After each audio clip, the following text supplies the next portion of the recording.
నమస్తే welcome to Bharati TV నేను బాపయ్య తెలగ బలిజ కాపు joint action committee రాష్ట్ర కన్వీనర్ దాసరి రాము ఈయన కుల సంఘాల నేతలకి బాగా పరిచయం ఉన్న వ్యక్తే అయితే ఇప్పుడు మాత్రం జనబాహుళ్యానికి కూడా బాగా పరిచయం అయిపోయారు ఎలా పరిచయం అయ్యారు కేవలం ఆయన చేస్తున్న వ్యాఖ్యలు ఆయన ఆడుతున్న అబద్ధాల వల్లే పరిచయం అయ్యారు సో ఆయన అబద్ధాలు ఆడుతున్నాను అని చెప్పేసి ఇంత ధైర్యంగా ఎలా చెప్తున్నావు నువ్వు అని చెప్పేసి మీరు అడగొచ్చు సో దానికి సంబంధించి కూడా వివరణ ఇచ్చే బాధ్యత నా మీద ఉంది ఎందుకంటే ఒక వ్యాఖ్య చేశానంటే దానికి సంబంధించి వివరణ కూడా ఇవ్వాలి కాబట్టి సో అయితే ఇక్కడ అసలు ఏం జరిగింది దాసరి రాము ఎందుకు అబద్ధాలు ఆడారు అని చెప్పేసి గనక చూస్తే కందుకూరు నియోజకవర్గంలో ఒక ఘటన జరిగింది హరిశ్చంద్ర ప్రసాద్ అనే వ్యక్తి తన దగ్గర పనిచేస్తున్న లక్ష్మీనాయుడు అనే వ్యక్తిని బైక్ మీద వెళుతుండగా తన ఫార్చునర్ కారుతోటి అత్యంత దారుణంగా ఢీకొట్టి హత్య చేశాడు కిరాతకంగా హత్య చేశాడు ఈ ఘటనలో మరో ఇద్దరు భార్గవ్ పవన్ అనే వ్యక్తులు ఆసుపత్రులు పాలయ్యారు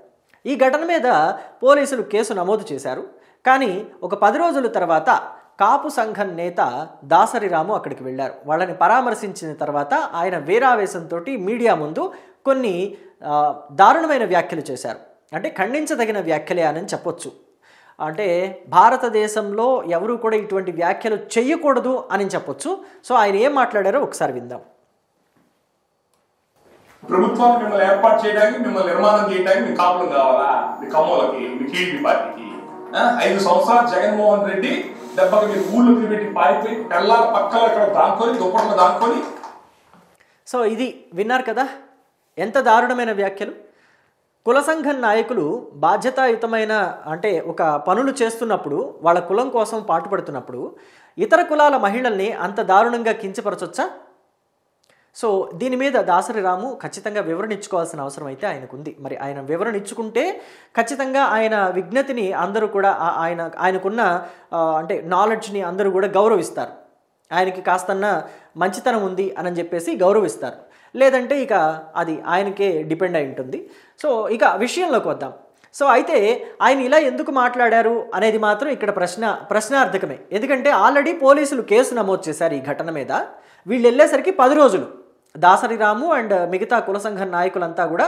వాళ్ళని పరామర్శించడానికి ఆసుపత్రిలో చికిత్స పొందుతున్న పవన్ని భార్గవ్ని కూడా పరామర్శించడానికి వెళ్ళేసరికి ఆ ఘటన జరిగి 10 రోజులు ఈలోపు పోలీసులు కేసు కూడా నమోదు చేశారు అయినప్పటికీ దాసరి రాము చెప్పిన అబద్ధం ఏంటంటే అసలు మొత్తం కూడా ఆ కేసులన్నీ సెక్షన్లన్నీ పిచ్చి సెక్షన్లు పెట్టేశారు ఏవి కూడా కఠినమైన సెక్షన్లు కాదు సరైన సెక్షన్లు పెట్టలేదు అని చెప్పేసి నిజంగానే పోలీసులు సరైన సెక్షన్లు పెట్టకపోతే దాసరి రాము అక్కడికక్కడే ఎఫ్ఐఆర్ కాపీని తీసుకొచ్చి అంటే జెరాక్స్ అడిగితే ఇస్తారు కదా పోలీస్ స్టేషన్లో ఎఫ్ఐఆర్ కాపీ ఎందుకని ప్రెస్కి రిలీజ్ చేయలేదు పెట్టిన సెక్షన్లు ఇవి పెట్టాల్సిన సెక్షన్లు ఇవి అని చెప్పేసి ఎందుకని ఆ ఎఫ్ఐఆర్ కాపీని రిలీజ్ చేయలేదు సో ఇది ఒకటైతే మరొక అబద్ధం కూడా దాసరి రాము చెప్పారు అది ఎందుకు చెప్పారు ఏంటనేది మీరే చూడండి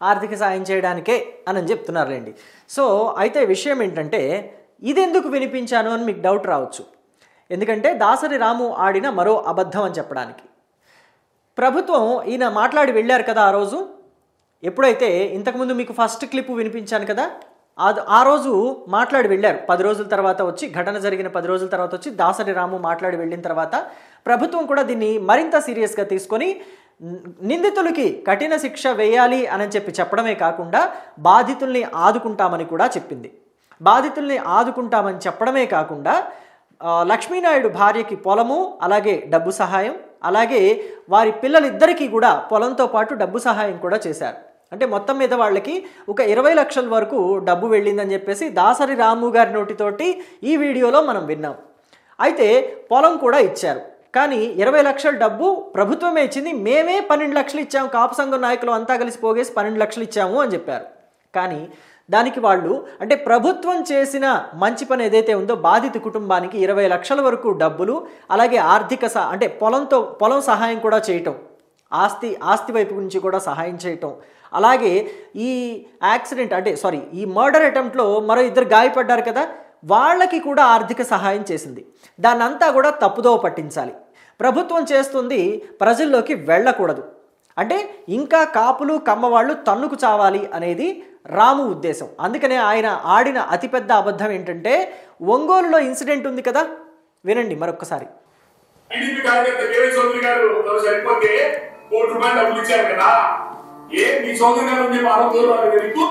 చూడండి, ఒంగోలులో వీరయ్య చౌదరి అనే వ్యక్తి టీడీపీ కార్యకర్త చనిపోతే ₹1,00,00,000 ఇచ్చారు కదా, ఇక్కడ ఎందుకని 20 లక్షలు ఇచ్చారు అని చెప్పేసి ఆయన క్వశ్చన్ చేస్తున్నాడు. నిజానికి ఆయన ఆడింది ఎంత పెద్ద అబద్ధం అంటే, అసలు వీరయ్య చౌదరి కుటుంబానికి ₹1 కూడా ఇవ్వలేదు. అది ఎందుకు అనేది తెలియదు, కానీ వీరయ్య చౌదరి కుటుంబానికైతే తెలుగుదేశం పార్టీ నుంచి కానీ లేకపోతే కూటమి సర్కారు నుంచి కానీ ₹1 కూడా వెళ్ళలేదు. వాళ్ళు కూడా మాకు ఆర్థిక సహాయం చేయండి అని చెప్పేసి వీరయ్య చౌదరి కుటుంబం కూడా అడగలేదు. మరి దాసరి రాము ఏ సాక్ష్యాధారాలు ఉండి, అంటే ప్రభుత్వం ఇచ్చిందనా లేకపోతే తెలుగుదేశం పార్టీ ఇచ్చిందని అనుకుంటున్నారా?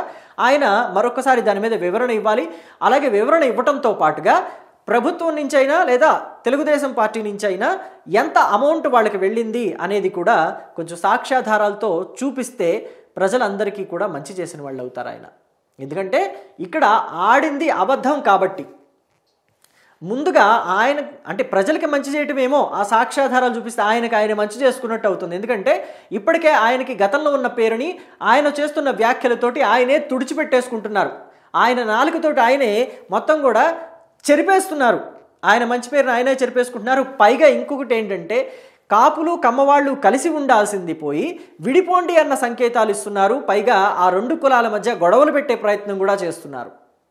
ఇది ప్రస్తుతం దాసరి రాము చేస్తున్న వ్యవహారం. దీని మీద మీ అభిప్రాయాన్ని కామెంట్ బాక్స్లో తెలియచేయడం మాత్రం మర్చిపోకండి. బాధ్యతాయుతమైన పోస్టుల్లో ఉన్న వాళ్ళు, అంటే పదవి అనాలా లేకపోతే వాళ్ళు చేస్తున్న పనులు అనాలా, కుల సంఘం నాయకులుగా వాళ్ళు చేస్తున్న పనులు అనాలా, ఆ పనులు చేస్తున్న ఆ ప్లేస్లో కూర్చొని ఇలాంటి వ్యాఖ్యలు చేయటం, ఇలాంటి తప్పుడు వ్యాఖ్యలు చేయటం అనేది, ఇలాంటి అబద్ధాలు ప్రచారం చేయటం అనేది ఎంతవరకు సమంజసం అనేది మీ అభిప్రాయాన్ని కమెంట్ బాక్స్లో తెలియచేయండి. అంతేకాదు మరొక విషయం కూడా చెప్పాలి. ఇక్కడ దాసరి రాము ఎప్పుడూ కూడా తెలుగుదేశం పార్టీ కావచ్చు లేకపోతే చంద్రబాబు నాయుడు కావచ్చు చేసిన మంచి పనిని ఎక్కడా చెప్పలేదు. ఎందుకంటే కాపు సామాజిక వర్గానికి ఆర్థికంగా ఆదుకోవటం కోసం కాపు కార్పొరేషన్ అనేది ఏర్పాటు చేసిందే తెలుగుదేశం పార్టీ. ఈ విషయాన్ని దాసరి నారాయణరావు, కాపు కులంలోనే ఆయన కూడా ఈయన కన్నా చాలా పెద్ద నాయకుడు, కాపు కులానికి ఆయన పెద్ద దిక్కులాగా వ్యవహరించారు, సినిమా ఇండస్ట్రీకి కూడా పెద్ద దిక్కులాగా వ్యవహరించారు. అలాంటి దాసరి నారాయణరావే దానిని స్వాగతించారు, హర్షించారు. కాపు కులానికి ఒక కార్పొరేషన్ ఏర్పాటు చేసి లోన్లు ఇప్పించడం, కాపు యువత ఆర్థికంగా నిలదొక్కుకోవటం కోసం లక్షల్లో లోన్లు ఇప్పించడం అనేది తెలుగుదేశం పార్టీ చేసిన మంచి పని. ఇదే మంచి పనిని కాపు కులానికి తన వంతుగా ఎప్పటికప్పుడు ఆర్థిక సహాయం అందజేసే తులసి సీడ్స్ అధినేత తులసి రామచంద్ర ప్రభు కూడా అభినందించారు. సో మరి అంత పెద్ద వాళ్ళు, కాపు సంఘంలో కాపు కులంలో పుట్టిన అంత పెద్ద వాళ్ళు, అంటే సమాజానికి మంచి చేసిన వాళ్ళు, వాళ్ళ మాటలతోటి సమాజానికి మంచిని నేర్పించిన వాళ్ళకి నచ్చగలేంది ఈయనకి ఎందుకు నచ్చటం లేదో తెలుగుదేశం పార్టీ అనేది ఆయనకే అర్థం కావాలి. పైగా ఈయనే అంటారు మళ్ళీ, రెడ్లు చేసిన పని వల్లే వంగవీటి మోహన్ రంగా చనిపోయారు అని చెప్పేసి. కానీ కాపు కులంలోని వాళ్ళంతా వెళ్ళి రెడ్ల సంఖ ఎందుకు నాకుతున్నారని చెప్పేసి ఈయనే వివాదాస్పద వ్యాఖ్యలు కూడా చేశారు. అంటే ఇతర మతాలతోటి ఇతర కులాలతోటి కాపుల్ని కలవద్దు అని చెప్తున్నారా, ఏం చెప్పదలుచుకున్నారనేది ఆయనే చెప్పాలి. లేకపోతే ఇక్కడ ఆల్రెడీ కమ్మవాళ్ళని కాపులని వేరు చేయాలనే ఉద్దేశంతో చేసిన వ్యాఖ్యల వెనక వైఎస్ఆర్ కాంగ్రెస్ పార్టీ లేదు అని చెప్పడం కోసం రెడ్లని తిట్టారా అనేది కూడా ఆయన క్లారిటీ ఇవ్వాల్సిన అవసరం ఉంది. Thank you.